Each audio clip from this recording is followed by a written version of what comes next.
Best law of attraction money and success coach అయిన ప్రముఖ షేక్ అన్వర్ గారిచే మే 18th హైదరాబాద్ లో జరగబోయే 1 day magic of law of attraction and millionaire mind work shop కి register చేసుకోండి. వెల్కమ్ టు సుమంటి నేను మీ సుమంటి వినాగ్. జనరల్గా మన ఇంట్లో విమెన్ ఉన్నారు అని అంటే లక్ష్మీదేవితో పూజిస్తూ ఉంటాము. లక్ష్మీదేవితో సమానం అని చెప్పేసి కూడా మాట్లాడుకుంటూ ఉంటాము. అయితే వేదిక ఆస్ట్రాలజీ ప్రకారం కనుక మనం చూసుకుంటే గోచార రీత్యా కొన్నిటి విషయాల్లో కనుక మనం చూస్తే కొన్ని దోషాల వల్ల ఇంట్లో ధనం నిలబడకపోవటం లేదు అని అంటే తెలియకుండానే వేరే వాళ్ళ ఇన్ఫ్లుయెన్స్ త్రూ అయినా సరే మనం కొంత పోగొట్టుకోవటం లాంటివి చూస్తూ ఉంటాము జనరల్గా. బట్ గోచార రీత్యా వేదిక ఆస్ట్రాలజీ ప్రకారం కనుక మనం చూసుకుంటే ఇంట్లో ధనం నిలబడకపోవడానికి ఏ రకంగా చూసుకున్నా కూడా ఏ విధంగా ఉంటుంది అంటే దానికి గల ప్రధాన కారణాలు దోషాలు ఏ విధంగా ఉండే అవకాశం ఉంటుంది అనేది ఈరోజు మనతో పాటు వేదిక ఆస్ట్రాలజర్ ఉమా గారు ఉన్నారు. అది వారి మాట్లాడి తెలుసుకుందాం. నమస్కారం ఉమా గారు. నమస్తే నాగరాజ్ గారు. ఆడవాళ్ళని మన ఇంట్లో లక్ష్మీదేవితో పూజిస్తూ ఉంటాం. అంటే ఈవెన్ మనం ఆ రెస్పెక్ట్ కూడా ఆ విధంగానే ఇస్తాము జనరల్గా. కొన్నిసార్లు ఏమవుతుందనంటే వాళ్ళ మీద నమ్మకంతో మనం ముందుకు వెళ్ళిపోయినప్పుడు తెలియకుండానే కొన్ని ఫినాన్షియల్ క్రైసిస్ మనకి వస్తూ ఉంటాయి అన్నమాట. అవునండి. అంటే ఎలాంటి దోషాల వల్ల ఆ విధంగా జరిగే అవకాశం ఉంటుందంటారు? తప్పకుండా అండి. జనరల్గానే మనం ఆడవాళ్ళని మహాలక్ష్మీదేవి స్వరూపంగా, శక్తి స్వరూపంగా భావిస్తూ ఉంటాం. కానీ కొంతమంది యొక్క ఆడవాళ్ళ యొక్క జీవితంలో కానీ లేదా ఆ ఆడవాళ్ళు నివాసం ఉండేటువంటి ఆ ఇంట్లో ఫ్యామిలీకి సంబంధించి కానీ వాళ్ళు ఎక్కువగా బాధపడేటువంటి అంశం ఏంటి అంటే డబ్బు నిలబడట్లేదండి, ఫైనాన్షియల్ ప్రాబ్లమ్స్ వస్తున్నాయి, సడన్గా మొత్తం అంతా డౌన్ఫాల్ చూస్తున్నాం అనేటువంటి భావన వాళ్ళకి కలిగి అడుగుతూ ఉంటారు. దానికి ప్రధానమైన కారణాలు 4 ఉంటాయి నాగరాజు గారు. మొదటిది వ్యయదోషము అంటారు. వ్యయదోషము అని అంటే విపరీతమైన ఖర్చులు పెట్టేటువంటి దోషము అని అర్థము. ఈ యొక్క వ్యయదోషము అని అంటే ఫర్ సపోజ్ చూస్తే కొంతమంది మనం జనరల్గా వింటూ ఉంటామండి. ఎలాంటివంటే తింటూ ఉంటే కొండలు కూడా తరిగిపోతాయి అలా వింటూ ఉంటాం. అంటే ఎప్పుడైతే అనవసరమైన ఖర్చు పెట్టడమే ఒక వ్యసనంగా, అదే ఒక అలవాటుగా ఉన్నటువంటి స్త్రీలు కానీ లేదా ఫ్యామిలీలో ఉండేటువంటి మెంబర్స్ కానీ అలా ఉంటే అసలు ఫైనాన్షియల్ లాసెస్ అనేవి చూస్తారు. వ్యయదోషాత్ నిత్యం అర్ధస్య క్షయం భవేత్ అంటారు. అంటే వ్యయదోషం ఎక్కడైతే ఉంటుందో అర్ధము అంటే డబ్బు అండి, క్షయం భవే క్షీణించిపోతుంది, ధనహీనులైపోతారు అని అర్థము. వ్యయదోషం ఉన్నటువంటి స్త్రీలు కానీ అంటే చాలామంది మనం చూస్తూ ఉంటామండి. ఆన్లైన్ షాపింగ్స్ అని, లేకపోతే అక్కడెక్కడికో వెళ్ళాలని, ఇక్కడెక్కడికో వెళ్ళాలని, అంటే ఇంకా ప్రతిరోజు ఖర్చు పెట్టకపోతే వాళ్ళకి నిద్ర పట్టదు. అది వాళ్ళకి అలవాటు అయినటువంటి ఒక వ్యసనం. అది ఆ వ్యసనంగా అలవాటు అయిపోయింది డబ్బులు ఖర్చు పెట్టడం అనేటువంటిది. ఎప్పుడైతే వ్యయదోషం ఉందో అక్కడ ఆర్థిక ఇబ్బందులు ఉంటాయి, అప్పులు ఉంటాయి, ఫైనాన్షియల్ ప్రాబ్లమ్స్ ఉంటాయి, డౌన్ఫాల్ ఖచ్చితంగా చూస్తారు. చాలామంది నాగరాజు గారు వ్యయదోషం ఉన్న వాళ్ళు మనం బాగా గుర్తించవచ్చు. అదేంటి అంటే వాళ్ళకి ఖర్చు పెట్టడమే ఇంక అలవాటు, డైలీ ఖర్చు పెడుతూ ఉంటారు. అది ప్రేమలో పడో, ఎవరైనా ఇష్టపడిన వ్యక్తుల కోసమో, చుట్టుపక్కల ఉండేటువంటి ఫ్రెండ్స్ కోసమో, లగ్జరీగా బ్రతకాలనేటువంటి ఆలోచనతోనో విపరీతంగా ఖర్చు పెడుతూ ఉంటారు. అప్పులు చేసి మరీ వాళ్ళకి గిఫ్ట్లు ఇవ్వడము, లేకపోతే ఖర్చు పెట్టడము, ఇవన్నీ చేస్తూ ఉంటారు. దీన్ని వ్యయదోషంగా గుర్తించవచ్చు. 12వ స్థానంలో చంద్రుడు కానీ, శుక్రుడు కానీ, గురుడు కానీ ఉన్నప్పుడు ఇది ఖచ్చితంగా కనబడుతూ ఉంటుంది వ్యయదోషము. అయితే ఇందులో రెండవ దోషము సంఘదోషము అంటారు నాగరాజు గారు. చాలా ఇంపార్టెంట్ అండి.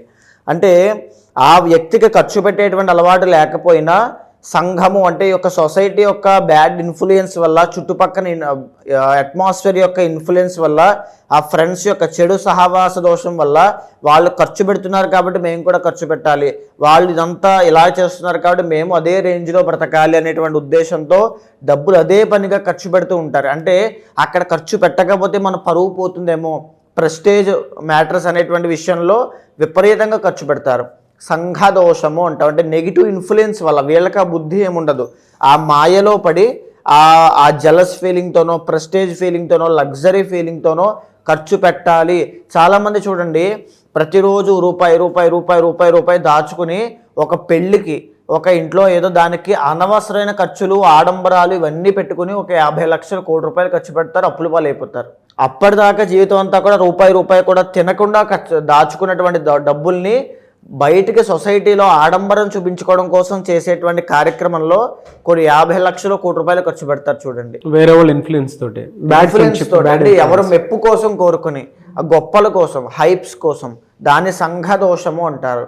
అలాంటి దోషం ఉన్నప్పుడు కూడా 11th హౌస్లో కుజుడు ఉన్నప్పుడు కానీ, 11th చంద్రుడు ఉన్నప్పుడు కానీ, 11th కేతు ఉన్నప్పుడు, రాహు ఉన్నప్పుడు ఈ యొక్క దోషాన్ని గుర్తించవచ్చు. సో ఈ యొక్క దోషం ఉన్న వాళ్ళు కూడా తీవ్రమైన నష్టాలు తప్ప ఇంకేమీ చూడరు, అప్పుల పాలైపోతారు. అండ్ మూడవది ఏంటి అంటే అభావన దోషము అని ఉంటుంది. అంటే ప్లానింగ్ లేకపోవడము, ఫైనాన్షియల్ ప్లానింగ్ లేకపోవడము. కొంతమంది చూడండి నాగరాజు గారు, డబ్బులు ఇంట్లోంచి తల్లిదండ్రుల దగ్గర నుంచి తీసుకుని ఆ బిజినెస్ పెడతాను, ఈ బిజినెస్ పెడతానని చెప్పి బీటెక్ అవ్వగానే స్టార్ట్ చేసి ఏదో ఒక దాంట్లో బిజినెస్ పెట్టి కంప్లీట్గా నష్టపోతారు. అంటే వాళ్ళకి దాని నుంచి ఎంత డబ్బులు తిరిగి వస్తాయి, దాంట్లో ఎంత ఇన్వెస్ట్మెంట్ చేయాలి, ఎక్కడ డబ్బులు దాయాలి, ఎక్కడ డబ్బులు దాయకూడదు అనేటువంటి విషయం తెలియక ఆ తొందరపాటు నిర్ణయం తీసుకోవడం వల్ల అభావన దోషంతో కలిగి వాళ్ళు తీవ్రమైన నష్టాలు చూస్తారు. అందుకే కొంతమంది 33 సంవత్సరాలు వచ్చేంత వరకు సెటిల్ అవ్వడం చాలా కష్టం అవుతుంది. 30 years వరకు ఎవరి జాతకంలో అయినా, ఎవరి జీవితంలో అయినా సెటిల్మెంట్ లేదు అంటే వాళ్ళకి అభావన దోషం ఉంది అని అర్థము. కొంతమందికి ఇది కాలసర్పదోషంగా కనబడుతూ ఉంటుంది. కాలసర్పదోషానికి 33 yearsకి చాలా ఇంటర్లింక్ ఉంటుంది నాగరాజు గారు. సో 33 సంవత్సరాల దాకా సెటిల్మెంట్ ఉండదు, డబ్బు సంపాదన ఉండదు, అప్పుల పాలు, వ్యసనాలు, చెడు సహవాస దోషము, కేసులు, గొడవలు, కలహాలు, ఫైనాన్షియల్ డౌన్ఫాల్, హెల్త్ ఇష్యూస్ ఇవే కనబడతాయి. పెళ్లి కూడా అవ్వదు. అంటే ఒక అభావన దోషం ఎప్పుడైతే సంతరించుకుంటుందో వాళ్ళ లైఫ్లో ఎదుగుదల అనేటువంటిది ఏమీ ఉండదు. సో ఈ యొక్క అభావన దోషం ఉన్న వాళ్ళని బాగా గుర్తించాలి. అంటే ఏది కనబడితే ఆ బిజినెస్లో ఇన్వెస్ట్ చేసి నేను డబ్బులు సంపాదించగలను అనే భావనతో, అంటే తొందరపాటు నిర్ణయాలండి, stock market, share market, betting apps, జూదము, ఇంకా ఇవన్నీ కూడా అంటే నేను ఖచ్చితంగా దాంట్లో సంపాదించగలను, ఓవర్ కాన్ఫిడెన్స్ ఒకటి, 2 తొందరపాటు నిర్ణయాలు ఒకటి, ఫైనాన్షియల్ ప్లానింగ్ లేకపోవడం ఒకటి, ఎవరి యొక్క ప్రాపర్ గైడెన్స్ లేకపోవడము, విచ్చలవిడిగా డబ్బులు ఖర్చు పెట్టడం వల్ల వచ్చినటువంటి దోషాలు యొక్క అభావన దోషము. అంటే స్ట్రిక్ట్గా పెంచకపోవడము, క్రమశిక్షణ లేకపోవడం వల్ల నష్టపోయేటువంటి ఆ సమస్యలు, ఇవన్నీ కూడా అభావన దోషం. ఏ బిజినెస్ కనిపిస్తే ఆ బిజినెస్ లో ఇన్వెస్ట్ చేద్దామని అనుకుంటారు, అంతే, అప్పు తీసుకొచ్చినా సరే అంతే కదా. అలాంటివి ఉంటాయి. అంటే ఇంకా ఆ బట్టల షాపు ఖచ్చితంగా అయిపోతుంది, అంటే దానికి ఎంత డిమాండ్ ఉంది, ఎంత సప్లై ఉంది, ఏమీ ఉండదు, అది ఎవ్వరూ పెట్టలేదు, నేను పెట్టండి క్లిక్ అయిపోతాను. ఈ ఒక్క లాజిక్ తప్ప ఇంకా వాళ్ళు ఏది ఫాలోవర్ అనమాట.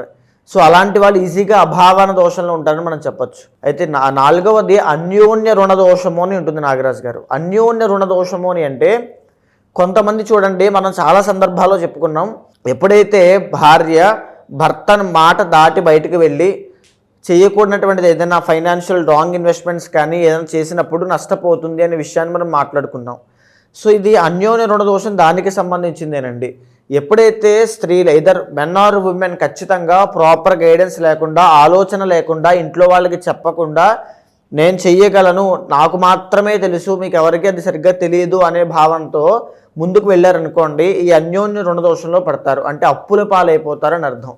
చాలామంది చూడండి, ఇంట్లో ఆడవాళ్ళు మగవాళ్ళకి తెలియకుండా, అంటే భర్తకి కానీ ఎవరికి తెలియకుండా ఉన్నటువంటి డబ్బును బయటికి వడ్డీకి ఇవ్వడము, లేకపోతే ఇంట్లోంచి ఏదైనా డబ్బు సంపాదిద్దాము అని చెప్పి వర్క్ ఫ్రమ్ హోమ్ లాంటివి సెలెక్ట్ చేసుకోవడం వల్ల డబ్బు లాస్ అయిపోవడము ఈ మధ్య మనం చూస్తూ ఉన్నామండి. ఇలాంటివన్నీ కూడా అంటే ఎవరికీ తెలియకుండా దీంట్లోంచి డబ్బులు వస్తాయి అనే భావనతో రోజుకి 1-2 గంటలు పనిచేసి వేల డబ్బులు కూడా వాళ్ళు అడుగుతారు, ఆఖరికి మొత్తం నష్టపోతారు.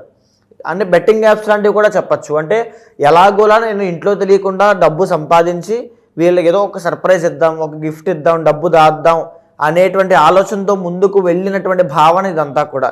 కొంతమంది తెలిసి చేస్తారు, కొంతమంది తెలియక చేస్తారు. అన్యోన్య రుణ దోషము, భర్తని దాటి లేదా ఇంట్లో వాళ్ళని దాటి తెలియకుండా ఒక ముందుకు వెళ్ళడం వల్ల ఇల్లీగల్గా డబ్బు సంపాదించడం కానీ ఏదైనా సరే అన్యోన్య రుణ దోషంగా వస్తుంది.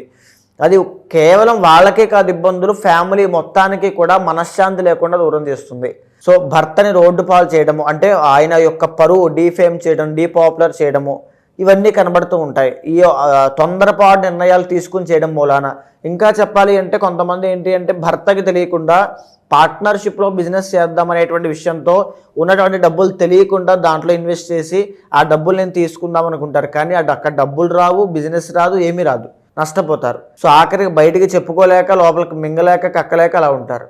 అన్యోన్య రుణ దోషము. అందుకనే ఇంట్లో ఏమి ఆలోచించక అందుకనే మీరు ఏ ఇన్వెస్ట్మెంట్ చేయాలనుకున్నా ఇంట్లో భర్తతో సహా అందరితోనూ ఆలోచించే ముందుకు వెళ్ళండి.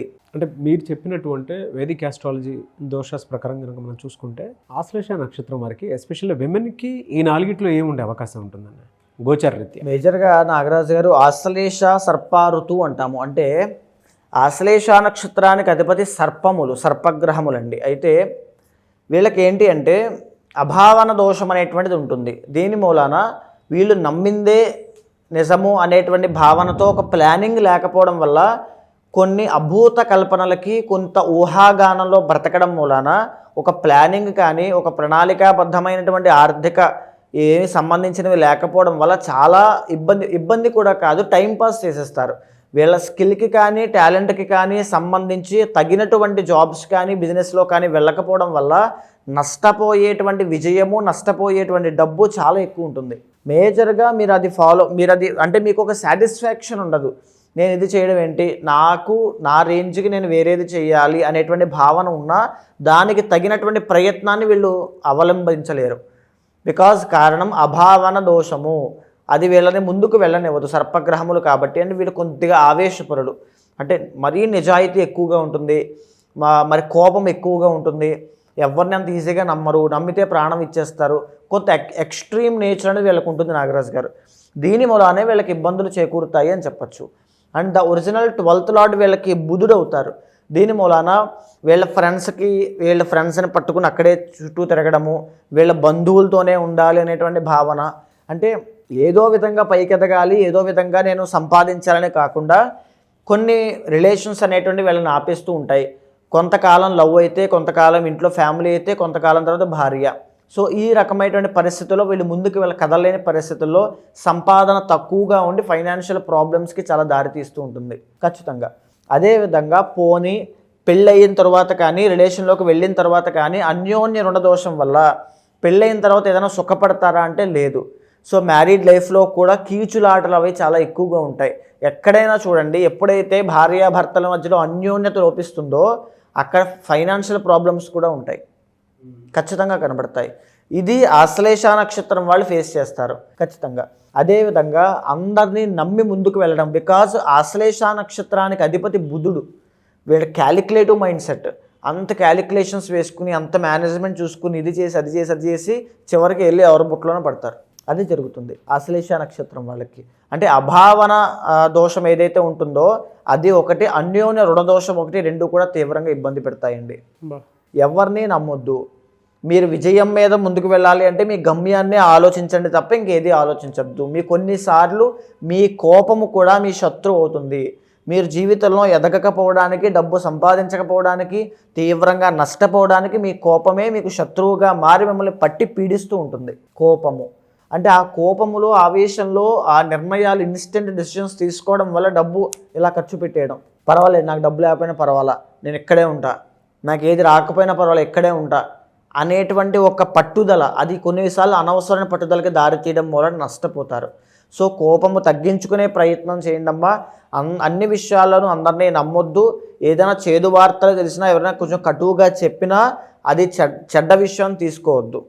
ఇప్పుడు నేను చెప్పేది కూడా మీరు చెడ్డ విషయంగా తీసుకోవద్దు, పాజిటివ్గా తీసుకోండి. ఆశ్లేష నక్షత్రం వాళ్ళతో మనం చాలా జాగ్రత్తగా మాట్లాడాలి నాగరాజు గారు. ఓకే, చాలా జాగ్రత్తగా ఉండాలి. సో మీ అతి నిజాయితీ కానీ అతి మంచితనం కానీ మిమ్మల్ని మోసం చేసే విధంగా తయారవుతుంది. జాగ్రత్తగా ఉండండి. వీళ్ళకి ఏ మంత్ నుంచి ఏ మంత్ వరకు, అంటే జూన్ నుంచి డిసెంబర్ వరకు ఏ విధంగా ఉండే అవకాశం ఉంది? మేజర్గా ఈ ఇయర్లో అయితే పెద్దగా గ్రోత్ ఏమీ కనిపించట్లేదు నాగరాజు గారు. వీళ్ళకి అంటే ఉన్నటువంటివి కూడా అవకాశాలు దూరం అయ్యే అవకాశం ఎక్కువగా కనబడుతోంది. పేరు డీపాపులర్ అవ్వడం, డీఫేమ్ అవ్వడము, బ్యాడ్ నేమ్ రావడం, ఎలిగేషన్స్ అనేవి రావడము, భయము, ఏం జరుగుతుందో తెలియని పరిస్థితి, ఇలాంటివి ఎక్కువగా కనబడుతూ ఉన్నాయి ఈ ప్రాబ్లమ్స్ అన్నీ కూడా. అయితే కొన్ని మంత్స్లో మాత్రం వీళ్ళకి మంచి రోజులు రాబోతున్నాయని చెప్పచ్చు. 28th జూలై దగ్గర నుంచి 30th సెప్టెంబర్ దాకా కుజుడి బలం బాగుంది. సో ఈ టైంలో చదువుకునేటువంటి విద్యార్థులు, కాంపిటేటివ్ ఎగ్జామ్స్ రాసే వాళ్ళైతే సక్సెస్ చూస్తారు ఖచ్చితంగా. స్పోర్ట్స్ ఫీల్డ్లో ఉన్న వాళ్ళైతే సక్సెస్ చూస్తారు ఖచ్చితంగా. పెద్దవాళ్ళు రియల్ ఎస్టేట్ రంగంలో వ్యాపారం చేస్తుంటే సక్సెస్ చూస్తారు. మంచి అవకాశాలు, ఆదాయం ఆ 1 monthలోనే బాగుంటుంది. ఆ తరువాత మళ్ళీ ఏప్రిల్ 15 దగ్గర నుంచి జూన్ 15 దాకా, సెప్టెంబర్ 15 నుంచి అక్టోబర్ 15 దాకా ఈ 2 monthsలోనూ రవి బలం బాగుంది.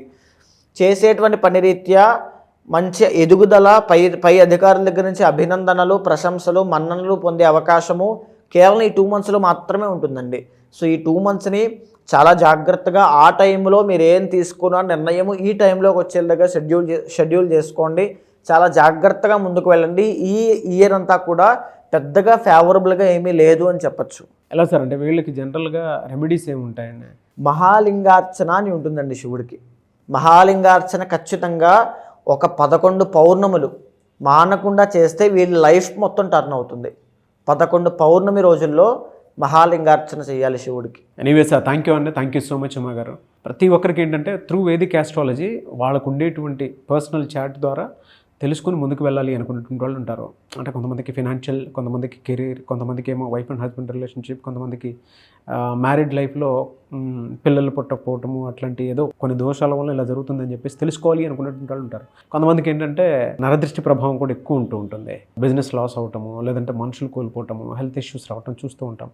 అటువంటి వాళ్ళు మీ దగ్గర పర్సనల్ చాట్ తీసుకొని రెమెడీస్ కోసం అని చెప్పేసి చూసేటువంటి వాళ్ళు ఉంటారు. ఎలా మిమ్మల్ని అప్రోచ్ అవ్వాలి? తప్పకుండా అండి. మనం మాట్లాడుకునేటువంటి అంశాలన్నీ కూడా గోచారానికి సంబంధించిందండి. కానీ పర్సనల్ చాట్లో వాళ్ళు ఎందుచేత ఆ డబ్బు లాస్ అవుతున్నారు, ఏ టైం పీరియడ్ ఆఫ్ టైంలో వీళ్ళు చాలా జాగ్రత్తగా ఉండాలి. డబ్బు లాస్ అయ్యేటువంటి period of time, a period of టైంలో వీళ్ళు ఇన్వెస్ట్మెంట్స్ చేయొచ్చు, ఎక్కడ వీళ్ళు మోసపోయే అవకాశాలు ఉంటాయి, ఇవన్నీ కూడా పర్సనల్ చార్ట్ చూసిన తర్వాత తెలుసుకోవచ్చు. అలా ఎవరైనా తెలుసుకోవాలనుకుంటే ఖచ్చితంగా మీకు కింద కనిపించే నెంబర్కి ఖచ్చితంగా కాల్ చేయండి. మా వాళ్ళు మీకు పూర్తి వివరాలు అందిస్తారు. మీ గోచారాన్ని, మీ పర్సనల్ చార్ట్ని చూసిన తర్వాత మీ సమస్య ఏదైనప్పటికీ కూడా అండ్ మీ కోరిక ఏదైనప్పటికీ కూడా దాన్ని చూసిన తర్వాత కూలంకషంగా ఏదైనా నిర్దిష్టమైన పరిహారములు మీతో ఆచరింపచేసి మంత్రోచ్చారణ అంటే మంత్రపారాయణ ప్రతినిత్యం ఆచరింపచేసి మీకు మంచి శుభ ఫలితాలు వచ్చేలా చేస్తాను. డెఫినెట్లీ అండి. ఎనీవేస్ థ్యాంక్ యూ అండి, థ్యాంక్ యూ సో మచ్ అమ్మ గారు. నమస్తే అండి. చూసారు కదండి వీడియో. ఈ వీడియోపై మీ అభిప్రాయాన్ని కమెంట్ బాక్స్లో పోస్ట్ చేయండి. త్రూ వేదిక్ ఆస్ట్రాలజీ మీకు ఉన్నటువంటి సమస్యలు ఏదున్నా సరే మీరు ఉమాగారిని సంప్రదించి అపాయింట్మెంట్ బుక్ చేసుకోవాలి అనుకుంటే మాత్రం స్క్రీన్ మీద కాంటాక్ట్ నెంబర్ కనిపిస్తుంది. దాన్ని మీరు కాల్ ఆర్ మెసేజ్ వాట్సాప్ చేసి వెంటనే అపాయింట్మెంట్ బుక్ చేసుకోండి. ఈ వీడియో లైక్ చేయండి, షేర్ మాత్రం తప్పకుండా చేయండి. ఇలాంటి మరిన్ని వీడియోస్ కోసం మా ఛానల్ ఫాలో అవ్వండి. Thank you. సుమన్ టీవీలో మీ పర్సనల్ అండ్ బిజినెస్ ప్రమోషన్స్ కోసం కింది నెంబర్కి కాంటాక్ట్ చేయండి.